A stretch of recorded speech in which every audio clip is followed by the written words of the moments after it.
Hi ಎಲ್ಲರಿಗೂ ನಮಸ್ಕಾರ. ಒಂದು ಹೆಲ್ತಿ ಬ್ರೇಕ್ಫಾಸ್ಟ್ ತೋರಿಸ್ತಾ ಇದ್ದೀನಿ. ಇದನ್ನು ನೈಟ್ ಕೂಡ ನೀವು ಡಿನ್ನರಾಗಿ ಕೂಡ ಯೂಸ್ ಮಾಡ್ಬೋದು. ಹೆಲ್ತಿ ಬೆನಿಫಿಟ್ಸ್ ಇದೆ ಇದರಲ್ಲಿ. ತುಂಬ ಐರನ್ ಕಂಟೆಂಟ್ ರಿಚ್ ಇದೆ ನಿಮಗೆ ಪಾಲಕ್ ಸೊಪ್ಪಲ್ಲಿ. ಸೊ ಪಾಲಕ್ ಸೊಪ್ಪಲ್ಲಿ ನೀವು ಬರೀ ಏನಾದರೂ ಪಾಲಕ್ ಪನ್ನೀರ್ ಮಾಡ್ಕೊತಾ ಇದ್ದೀನಿ, ಪಾಲಕ್ ಪಪ್ಪು ಮಾಡ್ತಾಯಿದ್ದೀನಿ ಅಂದರೆ ಬೇರೆ ಏನಾದರೂ ತಿನ್ಬೇಕು ಡಿಫ್ರೆಂಟಾಗಿ ಅಂದರೆ ನೀವು ಈ ಥರ ಪಾಲಕ್ ದೋಸೆನ ಟ್ರೈ ಮಾಡ್ಬೋದು. 1 ಕಪ್ ಆಗೋಷ್ಟು ಪಾಲಕ್ ಸೊಪ್ಪನ್ನ ತೊಗೊಂಡು ಅದನ್ನು ನೀಟಾಗಿ ವಾಶ್ ಮಾಡಿ ಇಟ್ಕೊಂಡಿದ್ದೆ.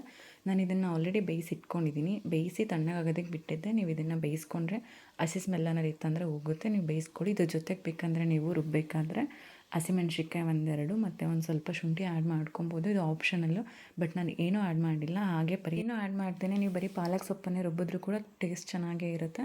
ನೀವು ಇದನ್ನು ಏನಾದರೂ ದೋಸೆ ಹಿಟ್ಟು ಉಳ್ಕೊಂಡಿದೆ ಅಂದರೆ ಅದಕ್ಕೂ ಕೂಡ ಮಿಕ್ಸ್ ಮಾಡಿ ದೋಸೆ ಮಾಡ್ಕೊಬೋದು.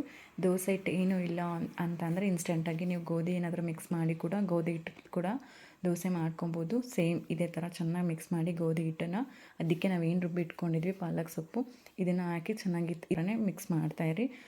ಚೆನ್ನಾಗಿ ಮಿಕ್ಸ್ ಆಗಬೇಕು. ನಾವೇನು ಹಿಟ್ಟು ಕಲಸಿಟ್ಕೊಂಡಿದ್ವಿ ಅದ್ರ ಜೊತೆಗೆ ನಾವು ಪಾಲಕ್ ಸೊಪ್ಪು ಏನು ರುಬ್ಬಿಟ್ಕೊಂಡಿದ್ವಲ್ಲ ಅದನ್ನು ಚೆನ್ನಾಗಿ ಈ ಥರ ಮಿಕ್ಸ್ ಮಾಡಿ. ಪಾಲಕ್ ಸೊಪ್ಪಲ್ಲಿ ತುಂಬ ಐರನ್ ಕಂಟೆಂಟ್ ಜಾಸ್ತಿ ಇರುತ್ತೆ. ನಿಮಗೆ ಪಾಲಕ್ ಸೊಪ್ಪಲ್ಲಿ ಒಂದೇ ಥರ ರೆಸಿಪೀಸ್ ತಿಂತಾಯಿದ್ದೀನಿ. ಬೇರೆ ಏನಾದರೂ ಟ್ರೈ ಮಾಡಬೇಕು ಅಂದರೆ ಈ ಥರ ನೀವು ಪಾಲಕ್ ದೋಸೆ ಇರ್ಬೋದು, ಪಾಲಕ್ ಪನ್ನೀರ್ ಇರ್ಬೋದು, ಪಾಲಕ್ ರೈಸ್ ಇರ್ಬೋದು, ಸೇಮ್ ವೆಜಿಟೇಬಲ್ಗೆ ನೀವು ಪಾಲಕ್ ಸೊಪ್ಪನ್ನು ಚೆನ್ನಾಗಿ ವಾಶ್ ಮಾಡಿ ಕಟ್ ಮಾಡಿ ಕೂಡ ಆ್ಯಡ್ ಮಾಡ್ಕೊಂಡು ಪಾಲಕ್ ರೈಸ್ ಕೂಡ ಮಾಡ್ಕೊಬೋದು ಸಿಂಪಲ್ಲಾಗಿ. ಈ ಥರ ಎಲ್ಲ ಟ್ರೈ ಮಾಡಿದರೆ ನೀವು ಡಿಫ್ರೆಂಟಾಗಿ ತಿನ್ಬೋದು. ಬಾಡಿಗೂ ಕೂಡ ಐರನ್ ಕಂಟೆಂಟ್ ಸೇರುತ್ತೆ. ಸೊ ಈ ಥರ ಎಲ್ಲ ಟ್ರೈ ಮಾಡಿ. ನಾವೇನು ಚೆನ್ನಾಗಿ ಮಿಕ್ಸ್ ಆದಮೇಲೆ ತವ ಕಾಯಕ್ಕೆ ಇಟ್ಕೊಂಡಿದ್ದೆ ನೋಡಿ. ಈ ಥರ ದೋಸೆ ಹಾಕ್ಕೊಳ್ಳಿ, ತುಂಬ ಚೆನ್ನಾಗಿರುತ್ತೆ. ಅದಕ್ಕೆ ನೀವು ಕಾಂಬಿನೇಷನಾಗಿ ಚಟ್ನಿ ಇರ್ಬೋದು, ಏನಾದರೂ ಗ್ರೇವಿ ಇರ್ಬೋದು, ಏನಾದರೂ ಕಾಂಬಿನೇಷನಾಗಿ ಯೂಸ್ ಮಾಡಿ ಚೆನ್ನಾಗಿರುತ್ತೆ.